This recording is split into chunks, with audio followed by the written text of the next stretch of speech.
joven. ¿Cómo miras la campaña? Hasta aquí con los dos finalistas. Bueno, yo creo que esta campaña está en este momento entrando en una fase más caliente.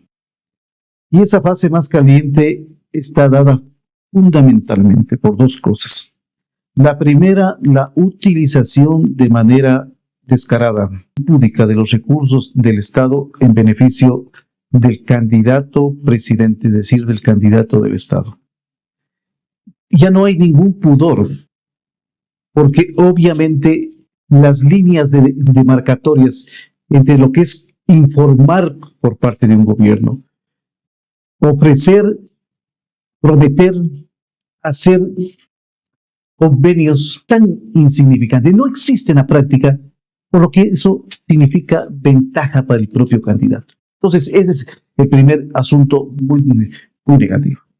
El segundo asunto es de que aquí se están haciendo una serie de acusaciones terribles y obviamente se están preparando cosas feas.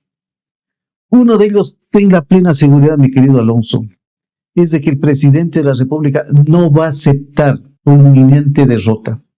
Si ganando en la primera vuelta, aunque es pírrico ese triunfo, acusó que había hecho fraude electoral y acusa a un organismo presidido por la hermana de su empleado que lo tiene en Estados Unidos.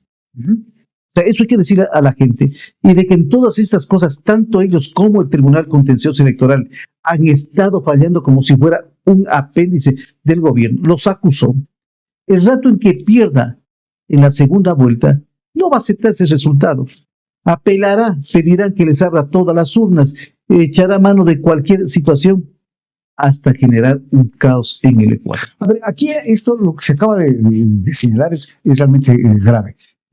¿Quiere decir esto entonces que toda esta narrativa que se está implementando, todo este discurso que está viniendo desde las esferas oficiales, es para no aceptar los resultados de la segunda vuelta? Por supuesto. Él no va a dejar así por así el poder, porque tienen inmensos intereses económicos, políticos e incluso, yo digo, penales, que necesitan el poder para aplastarlos. Entonces la narrativa, igual que ha sucedido en otros lados, es acusar de fraude. Pero aquí es una autoacusación, porque ante la ciudadanía queda claro que los que están en el tribunal, en el Consejo Nacional Electoral, responden a las ideas, a los mandatos de Noboa. Y hay algunas muestras de eso. El Tribunal Contencioso Electoral acaba de fallar diciendo que de parte de la vicepresidenta ha habido violencia de género contra la ministra de Relaciones Exteriores. Exactamente, y qué más violencia de la del presidente en contra de la vicepresidenta. Entonces, me parece que es un descaro esa cuestión. Pero hay algo más. Salió un señor Guarderas. Yo creo que... El inefable abogado Guarderas. El inefable abogado Guarderas, que debe ser parte del show de la campaña, a tratar de explicar los mecanismos, cómo se hace el fraude. El fraude, claro. Me parece que es una cosa así, pero para ponerle en el récord de los Guinness de las mentiras, ¿no es cierto? Pues dice, no se lo hace el fraude en las mesas, tampoco lo hacen en el Consejo Electoral. Dice que hay un espacio en donde se cambian los votos, pero es muy simple, pues si los cambian a los votos y yo tengo todas las actas, simplemente los comparo. Entonces, de cualquier manera, la idea del fraude es un propósito político para mantener posterior a las elecciones en vilo en el Ecuador. Y por último, decir que no reconocen las elecciones. Ahora, este doctor Guarderas también señaló que se debería prohibir el uso de celulares porque la gente da el voto, muestra su cédula y se toma la foto. Supuestamente, eso enlaza con la otra mentira que los grupos de delincuencia organizada estaban obligando a la población a votar por determinado candidato, por Luisa González. Sí. Entonces, como no hay esa cuestión, entonces hay que, mejor dicho, como se supone en esas mentes muy perversas, que esa situación sale como justificación el que no utilice las fotos. Yo en principio creo que no se debe tomar fotos al voto, porque el voto es completamente un acto personal. Pero antes sí lo hicieron.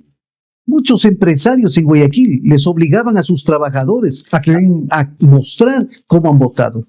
Y eso es interesante porque lo mismo que en un momento lo defiende, en otro ya no lo defiende. Pero algo más, el tema de utilizar el celular y la posibilidad de grabar es un arma disuasiva para que cualquiera pueda hacer alguna cosa, algún chanchullo. Entonces, si no, porque una cosa es que tú no grabes o tomes una foto de tu voto, y otra cosa es que tú no puedas portar un celular en los recintos electorales. Vamos aclarando bien. Entonces, esto ya está en todo ese entramado de una programación de un pero hecho por ellos. Esa reglamentación tenía que haber salido antes del proceso electoral. Todas las cuestiones tienen que ser previstas con la debida anticipación. Y todo lo que se haga aquí contribuye a la idea de meterle mano a ese proceso. No, mira, allí tienes un elemento que hay que mirarlo con tranquilidad. El otro elemento que hay que mirar aquí son estas acusaciones veladas de que, como en los últimos días se ha incrementado la violencia, la peor masacre, 22 muertos sí, y heridos, simultáneo con otro problema en las cárceles que están militarizadas. Entonces sale alguien y te dice, es que aumenta la violencia porque aquí en el Ecuador se quiere hacer otras cosas. A propósito de lo que sucedió en las cárceles, se dice que hay 5 muertos en las cárceles producto de una enfermedad de tuberculosis. ¿Pueden morir 5 al mismo tiempo? Medio difícil, pero lo peor es qué pasó con los médicos de allí, que no pudieron identificar un caso de tuberculosis y sacarlos inmediatamente, porque eso es altamente contagioso. O sea, eso es una muestra de que los que están allí recluidos valen menos que un animal.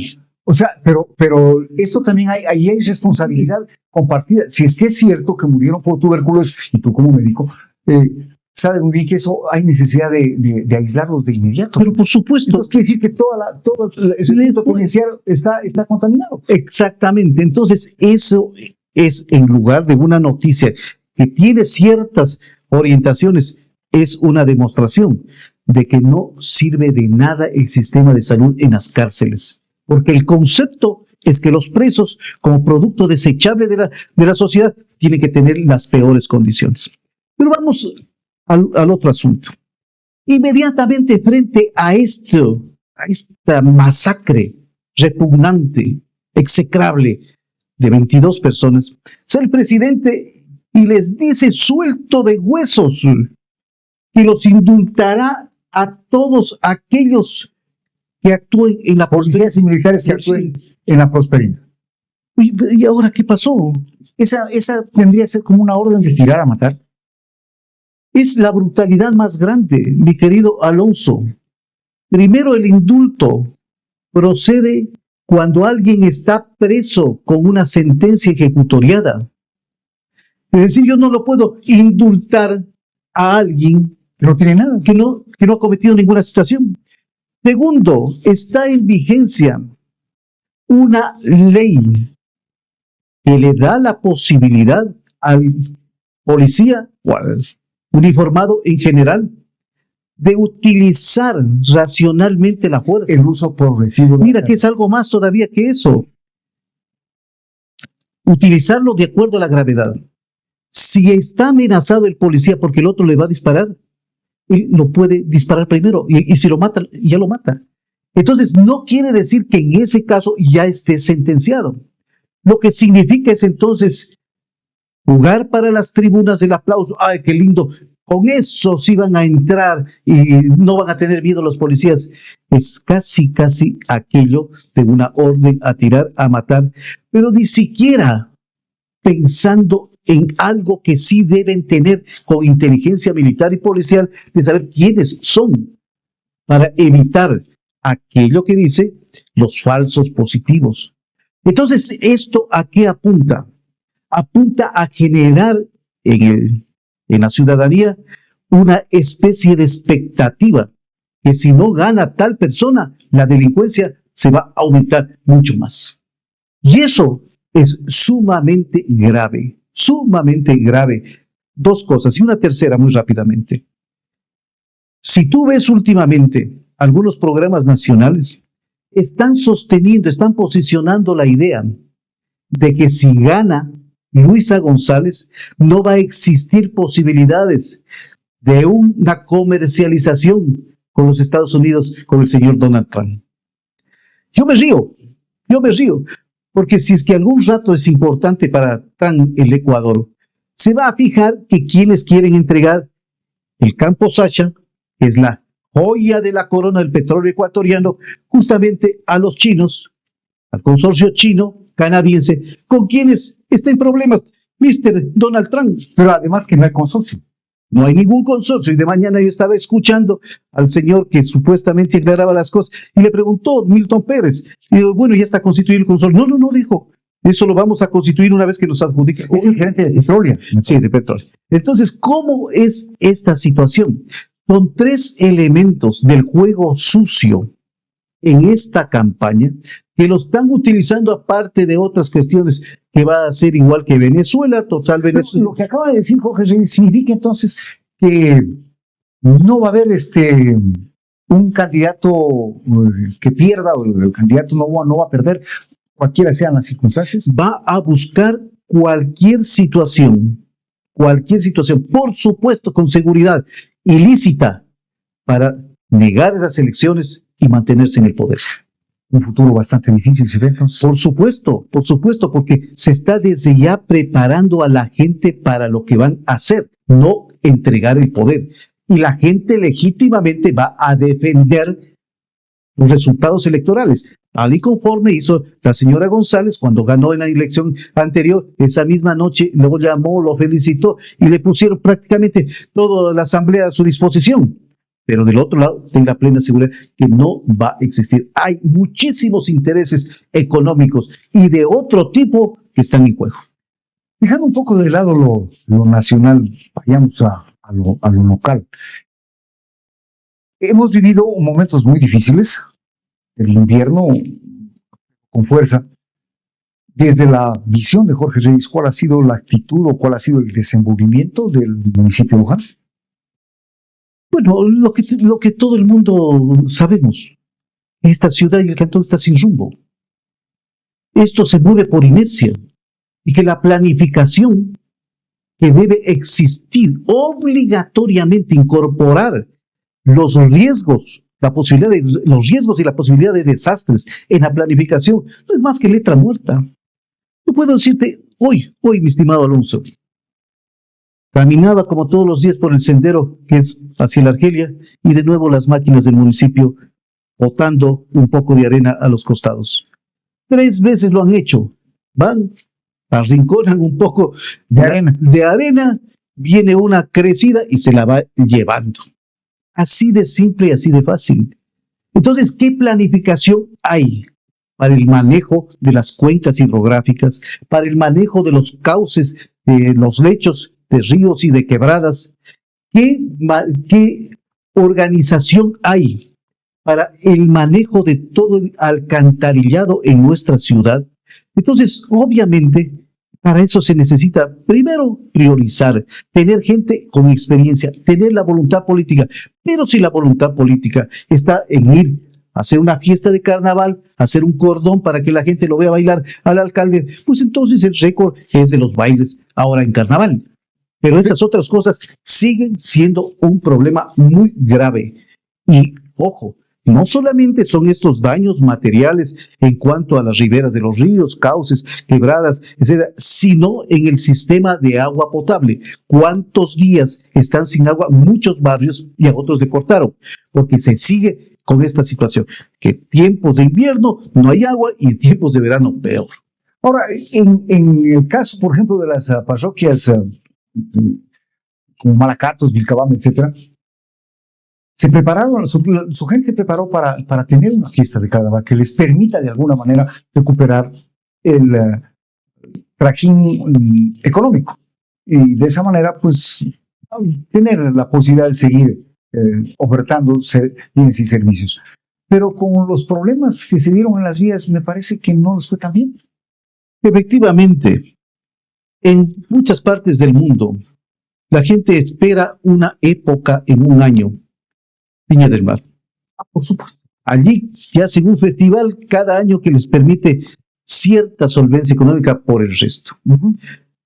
¿Qué es lo que sucede con el daño en los puentes, en la vía de los dos puentes? Que impidieron que haya un flujo adecuado. Mucha gente perdió las expectativas. Y no solamente en el carnaval, sino muchas gentes que tenemos que utilizar esa vía. Y eso estuvo desde antes.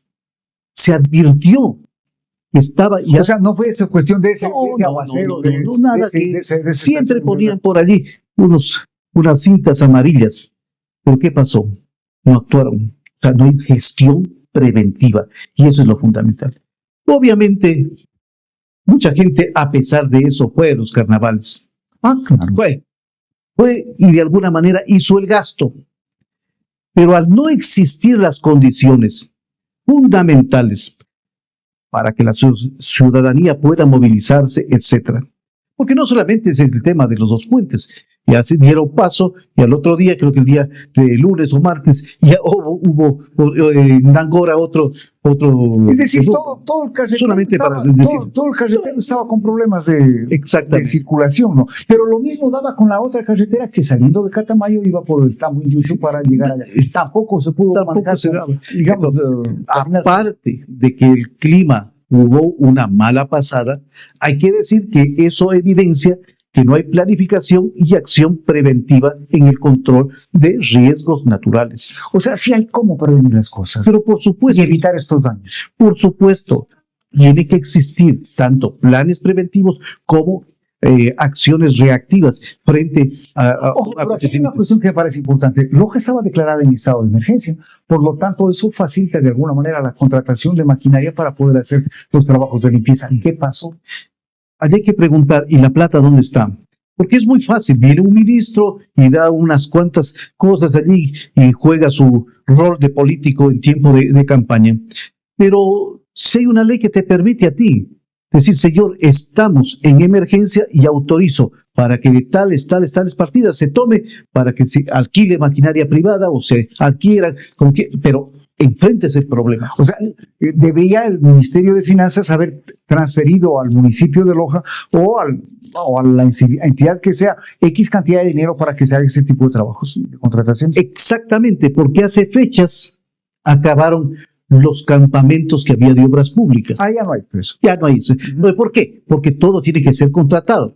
Pero al no existir eso y a existir un proceso engorroso de contratación, estos estados de emergencia permiten aligerar los procedimientos y decir, bueno, yo, obviamente con parámetros establecidos, yo contrato esto, el otro, para atender inmediatamente la emergencia. Pero eso no se vio tampoco. No se vio, es decir, la capacidad reactiva frente a un hecho es completamente menguada, no solamente aquí en Loja, sino en toda la provincia. Jorge, pero se tomaron fotos con el ministro de Obras Públicas. Natural, porque ese era el espacio político electoral con el que se está trabajando. Más importante es la foto o más importante es el TikTok, en la payasada de ir a medianoche por allí, donde hay un deslave, etcétera, y mostrarse como preocupados que las acciones serias de gestión que vayan dejando sus frutos y que posteriormente den la seguridad de que sí se pueden enfrentar estos problemas naturales que no hay cómo controlarlos, pero sí hay que advertirlos para poderlos enfrentar con anticipación. Ahora, es cierto que se pueden alquilar máquinas y mejorar los caminos, evitar este tipo de cosas. ¿Y quién responde por las 2 muertes que hubo en Celica? Bueno, allí es otro tema que no pueden quedar las cosas así. Siempre deben investigarse y ver la génesis de esos problemas. Pero la verdad es de que el ordenamiento territorial, el ordenamiento especialmente en las ciudades, es algo privativo de los municipios.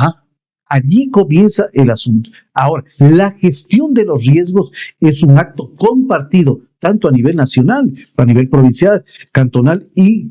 La provincia de Loja estuvo declarada en emergencia. Por supuesto. Pero con declaratoria o sin declaratoria, el invierno o esta estación invernal generó por lo menos 2 acciones, digamos, generó una acción que no se recupera con nada, que es la vida de 2 personas.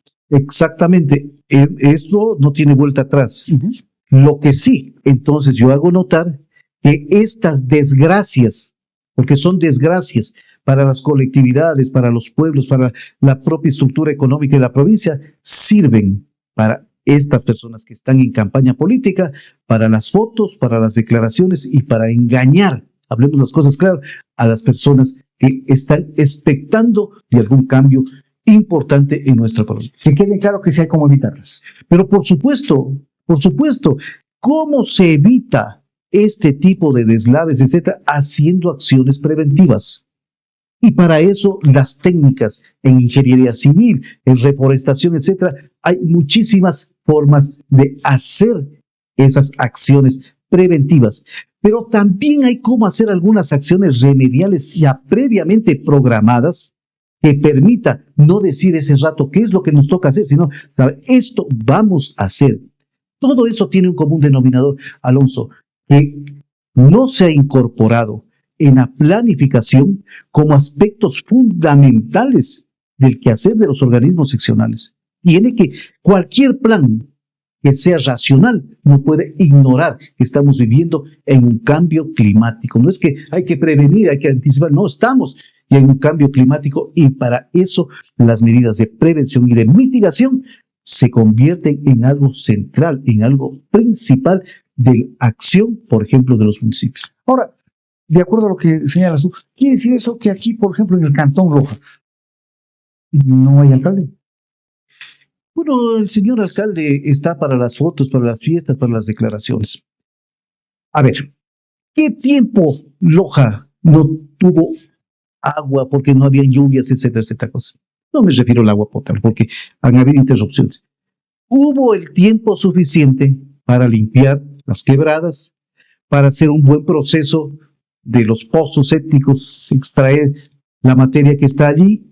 Es decir, se pudo haber limpiado, porque ¿cuál es el problema? Si tú encuentras un cauce limpio, el agüita se va a caminar. Sí, fluye nomás. Pero si tú tienes allí, viene con la palizada, etcétera, entonces allí vienen los problemas. No, y ahí el caso de la parte esta alta saliendo a Zamora es que han tapado una quebrada seca, que hoy les genera líos a toda la gente que vive en ese sector. Pero por supuesto, ¿de quién es la responsabilidad? De las personas que otorgaron permisos o de algunos tramitadores de permisos o de algunos vendedores de tierra que son aquellos que a veces tienen patente de corso para hacer lo que les da. Pero no les pasa nada. No les pasa nada. Entonces, con eso respondo a tu pregunta. Este municipio, sin Dios ni ley, se mueve por inercia. Nada más. Y eso le está causando un daño espantoso a Loja. Porque no es que ya cambies de alcalde o de concejales, ya se solucionen todos los problemas. Los problemas se han acumulado y lo que ayer pudo haber sido resuelto en una manera, ahora tiene que ser mucho más complejo. Y vamos cada vez con una rémora que impedirá que Loja siga en el tiempo que esperamos, se ponga por lo menos a la par de algunas otras ciudades. Pero parece ser que esta tónica de municipios que no funcionan es la tónica general de la provincia.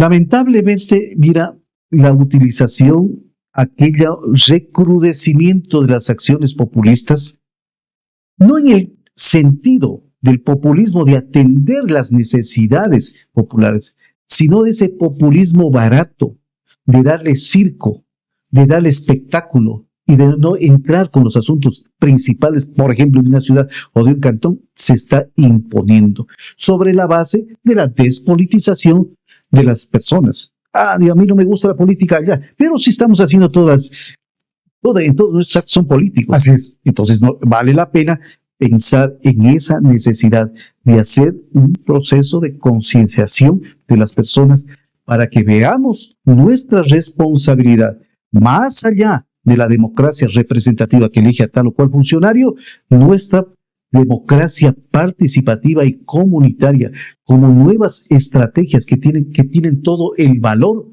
para poder hacer algo más allá de quienes se han encaramado en el poder para su beneficio personal. ¿Es efectivo un cambio de alcalde a este momento? Primero, pues hay que saber las razones. Yo pude leer un oficio que se ha cursado de parte de un señor concejal no lo he estudiado en detalle, pero allí se está ya anticipando un proceso de destitución del alcalde. Digo, pero eso permite cambiar las cosas. Yo creo que hay que ser claros. Un consejo tiene la posibilidad de presionar para enrumbar la acción del municipio. Ajá. No es pues, así tan simple que yo fiscalizo y digo 4 cosas o yo legislo y hago un par de ordenanzas. No. La fiscalización son copartícipes, concejales y alcalde, de lo que haga la institución, Y por eso lo principal en mi criterio es que existan acuerdos mínimos en función del hoja.